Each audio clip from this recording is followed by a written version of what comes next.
Sure, Tov, everyone. Welcome to video number 10 in our WhatsApp story group. I transcribed this story from a gem video in the Living Torah series, and I rewrote it in third person, from a third-person perspective, and I included it in my third book, By the Light of the Full Moon.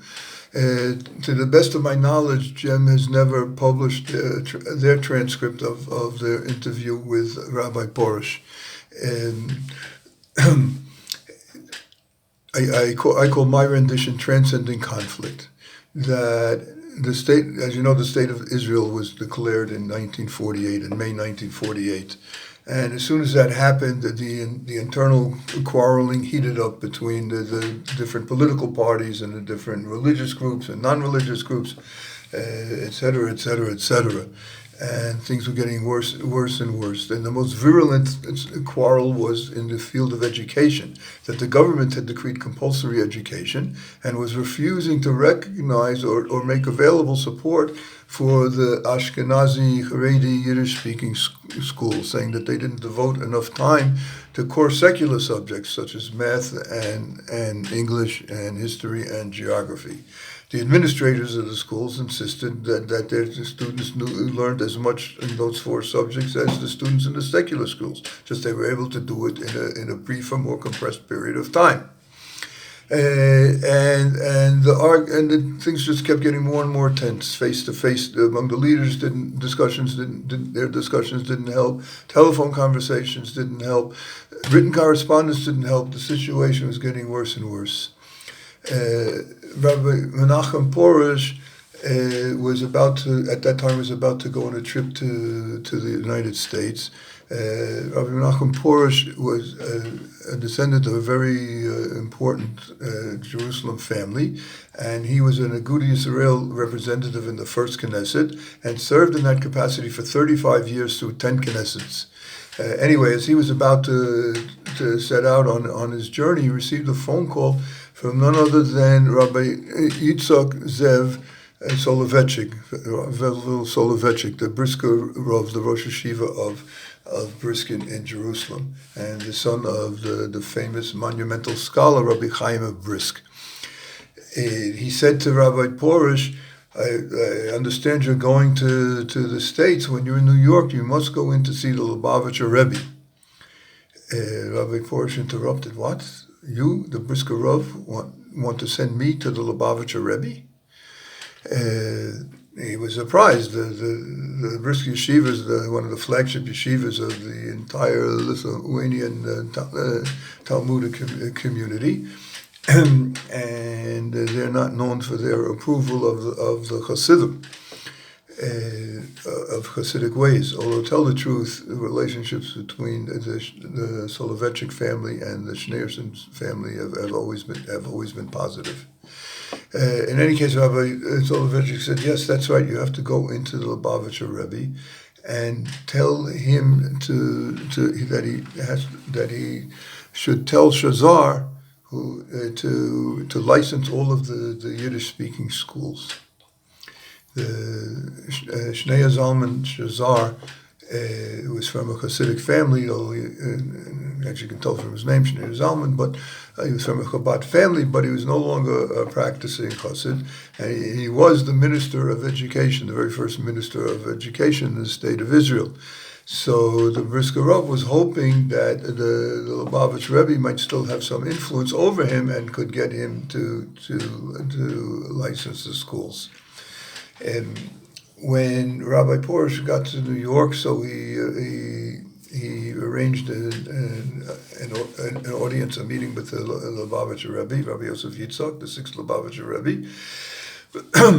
And when he came to 770 Eastern Parkway, so the Rebbe's personal secretary escorted him into the Rebbe's private room and said, here is Rabbi Porush from Jerusalem. Now, you should know that at that time it was very difficult for the Lubavitcher Rebbe to speak, for the Rebbe HaRayatz to speak, and it was difficult, when he did speak, it was difficult for people to understand him. But this time he spoke, he gave a very clearly enunciated, snappy response. He said, Parush, for Parush there are many Parushim. This is a great pun, by the way. The family name Porush, the plural would be Porushim, and the word for interpretations is Perushim. So he's saying for Porush there are many interpretations. He didn't say this. I'm explaining. Are you Porush from Agudas Israel, the Haredi political party, or are you Porush from Mavdal, the religious Zionist, now defunct NRP party, National Religious Party, or are you Porush from Naturi Karta, the virulent anti-Zionist party community? So Rabbi Porush, of course, could have just revealed his connection and position with Agudas Israel, but he chose a more intimate response. He said, "I am the Porush whose father was the first person to visit the Rebbe when he arrived in Riga in 1927. Riga is the capital of Latvia, and it was the Rabbi HaRayatz's first stop when he was expelled by the communists in 1927 after his miraculous release on Yud Beis Tammuz, which we started celebrating today on Shabbos, and tonight on Motzi Shabbos, and tomorrow on Yud Gimel, which is also part of it." So when he said that response about his father, so the Frierdiker Rebbe lit up in a big smile and said, "Shalom Aleichem." Rabbi Porush told him about what the Brisker Rav had requested, and the Lubavitcher Rebbe was visibly surprised. He said, "What? Really? The Brisker Rav told you to come to me? To me?" And Rabbi Porush nodded and said, "Yes, to each of the questions." The Rebbe stopped and thought very intensely for a few moments and said, "Well then, when you go back to Israel, tell Mr. Shazar that he should fulfill the request of the Brisker Rav, and tell Shneir Zalman Shazar Robichov that he must not shame the Lubavitch Shazar Robichov family in Russia, and tell him I said that God Almighty will bless him." So when Rabbi Porush got back to home, to Israel, to Jerusalem, so the next morning he set out for Tel Aviv to speak to Shazar, because at that time the Knesset was met in Tel Aviv. The Knesset was in Tel Aviv. He found Shazar in one of the rooms, and it happened that Ben Gurion was also there, but on the other side of the room. So he told Shazar exactly what the Rebbe had said to tell him, and Shazar was very excited, and he called over Ben Gurion. He said, "Come, you have to hear this. Porush was by the Lubavitcher Rebbe.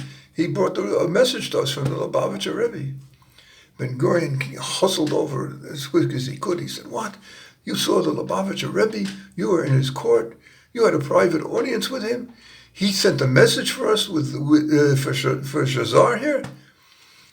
Again, Porush nodded yes to all of the questions, and on the video here he concluded his reminiscence that had taken place more than 60 years before the interview. He said the very next day, Minister of Education Shneir Zalman Shazar, with the tacit approval of Prime Minister Ben Gurion, approved and licensed every single Yiddish-speaking school in Israel. No more arguments, no more obstinate opposition, all due to the respect that the ministers of the Mapai party, the labor Zionists, the socialists, the communists, had for the sixth Lubavitcher Rebbe.